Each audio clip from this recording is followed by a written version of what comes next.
Тегін тексеруден өтуге келгендердің бірі Рабиға Жұмахова. Бір жылдан бері көз ауыратын көп балалы ана қан қысымының тым жоғарылауынан 2 рет құлаған. Содан бері дәрі-дәрмектер қабылдап келеді. Енді дәрігерлердің кеңесімен көзілдірік тақпақ. Газеттен оқып келдік. Бүгін тегін қабылдайды деді.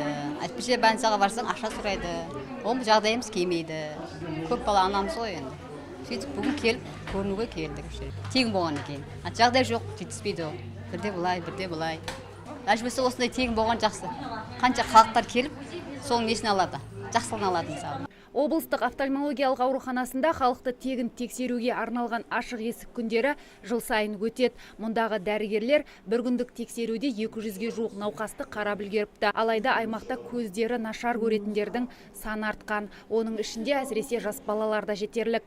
Ақ халаттылар компьютер мен телефондардан бас көтермей, ақыр соңы көз ауруына шалдығатын жандардың молайғанын айтады. Бізде осы облыс бойынша глаукома бойынша бірыңғай регистр құрылған. Ол регистрде қазіргі таңда 7916 науқас тіркелген.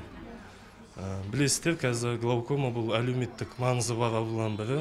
Сол бойынша облыста 2011 жылдан бастап скрининг өткізіліп жатыр. Қазіргі күнінде соған байланысты осы глаукоманың бірінші алғашқы сатысына табу мақсатында осы ашық есік күнінің аясында көзішілік қысымы да өлшенеді.